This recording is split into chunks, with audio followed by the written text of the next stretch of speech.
स्वच्छ शहरांच्या यादीमध्ये पिंपरी चिंचवड शहराचा राज्यात प्रथम तर देशात 7वा क्रमांक आलेला आहे। आणि अर्थातच हे शहर ज्यांच्यामुळे स्वच्छ राहतं ते सगळे सफाई कामगार आपण बघतोय, त्यांच्या चेहऱ्यावरचा आनंद बघतोय। अर्थातच दिवाळीच्या निमित्तानं या सगळ्यांचा सन्मान म्हणून यांना दिवाळीची भेट देण्यासाठी स्वतः विधानसभेचे उपाध्यक्ष अण्णा बनसोडे स्वतः इकडे आलेले आहेत आणि अर्थातच तो सन्मान त्यांचा आहेच आहे।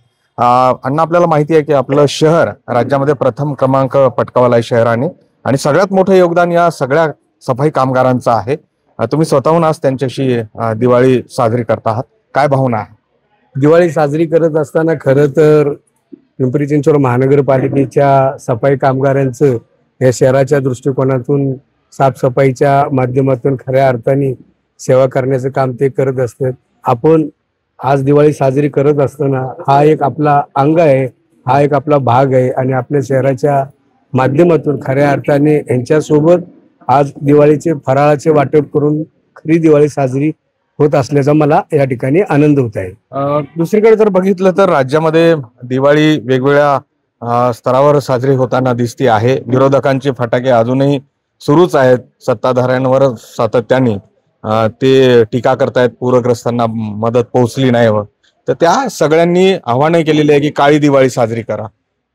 खरंच राज्य शासन इतकं उदासीन आहे की पूरग्रस्तांनी या सगळ्यांच्यासाठी राज्य सरकार भरीव मदत करत आहे। मध्यंतरीच्या काळामध्ये पर्जन्यवृष्टी जास्त झाल्याने अशी परिस्थिती निर्माण झाली होती की महाराष्ट्रामध्ये दुष्काळ म्हणून जाहीर केला जाईल, पण खऱ्या अर्थाने तुम्ही बघितले का, महाराष्ट्र राज्याचे मुख्यमंत्री आदरणीय देवेंद्रजी फडणवीस असतील, उपमुख्यमंत्री आदरणीय एकनाथजी शिंदे असतील, उपमुख्यमंत्री आदरणीय आणि ह्या जिल्ह्याचे पालकमंत्री आमचे मार्गदर्शक अजितदादा असतील, त्यांनी शेतकऱ्यांच्यासाठी खऱ्या अर्थाने भरीव मदत अशी जाहीर केलेली गेली 8-10 दिवसापूर्वीच तुम्ही ते पेपरला किंवा TV चॅनलला वाचला असेल। मुख्यमंत्र्यांच्या हस्ते खऱ्या अर्थाने माझा असा अंदाज आहे की 32,000 करोड रुपये हे दुष्काळग्रस्तांसाठी पाणी दौरा केल्यानंतर ठिकाणी जाहीर केलेले आहे। महाराष्ट्र शासन गोरगरीब शेतकरी जनतेच्या पाठीशी मदत पुरेशी वाटत नाही म्हणून स्वतः शरद पवारच म्हणले की काळी दिवाळी साजरी करा।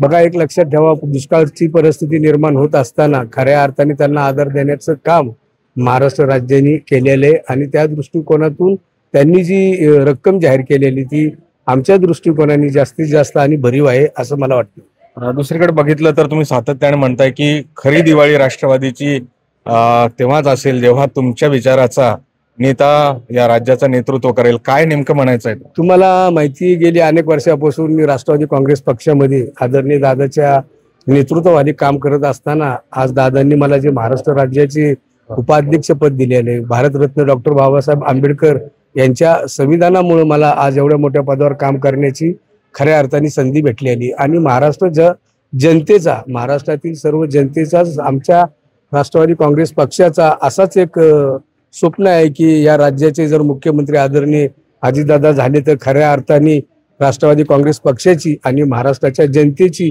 दिवाळी साजरी होईल असं मला वाटतं।